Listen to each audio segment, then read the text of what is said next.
Hi guys, welcome back once again. Advice for today's is, ang napupot sa mundong ito ay magkakaroon ng buhay na walang hanggan. Ganito po yun, di ba? Sobra pong sama itong mundo natin. Marami dito po sa mundo nating ibabaw na ito na masasama. Maraming na sa atin na i-influensyahan dahil sa mga maling turo o nakagawian natin sa buhay. Tulad halimbawa, pagkikismis, di ba? Pagising pa lang at kikita natin mga chismoso dyan sa tindahan, sa paligid, na pinag-iisipan tayo ng di maganda. Ginagawa tayo ng kwento na hindi naman maganda. Nagawa sila ng gawa ng mga masasama para sa atin na hindi naman natin alam kung bakit ano pinagagalit nila sa atin, di ba? Yung kapwa-tao, naiingit ba? Naiingit yung kapwa-tao natin, di ba? Tapos maraming mga tao na wala ka namang ginagawa pero sira sila sa social media, chismis sila ng chismis, di ba? Bully sila ng bully, di ba? Pero yung buhay nila, hindi nila niisip na, di sila mandalmin muna kung perfecto sila, kung wala silang nagawang kasalanan, di ba? Yung mga tao kasi ngayon, kung makadyan sa kapwa-tao nila, akala mo perfect sila at wala silang kasalanang nagawa. Hindi nila alam, pag silang pa lang nila sa mundong ito, ay makasalanan na sila. Tapos dinadagdagan pa nila habang lumalaki sila. Lalo pa nilang nadadagdag yung mga kasalanan nila.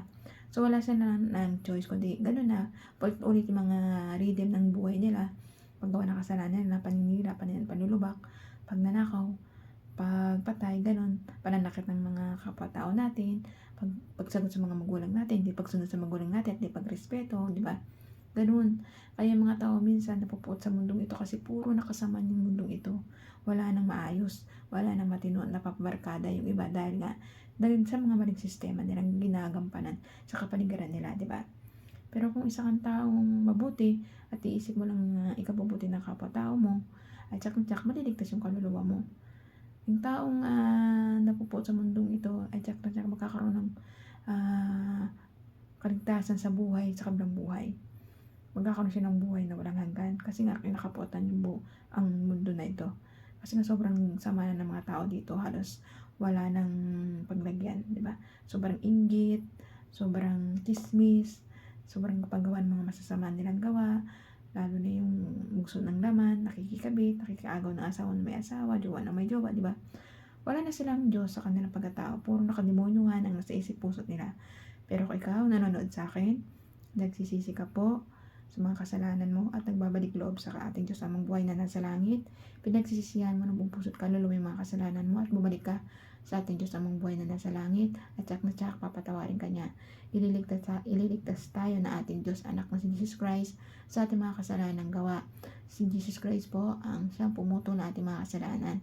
Basta magsisi ka lang po at magbago at magbalik loob sa ating mga Diyos, tsak na tsak maliligtas na ang iyong mga kasalanang nagawa dito sa ibabaw ng mundong ito. Pag-isipan lang po natin ng ikabubuting kapwa-tao natin, rumispeto sa magulang, gumawa ng kabutihan, tumulong sa kapwa-tao, magmahalan, pagbigayan po tayo at higit sa lahat, maging makadiyos po tayo. Lagi po tayo magdasal para sa ikalililigtas ng ating kaluluwa at isip natin at puso natin para hindi tayo gumawa ng masama para sa kapwa-tao natin. Puro lang kabutihan ang magagawa natin kapag mayroon tayong Diyos amang buhay na nasa langit na una natin pinapriority sa ating buhay. Kaya hanggang dito na lang po ang advice. Ingat po tayong lahat and God bless.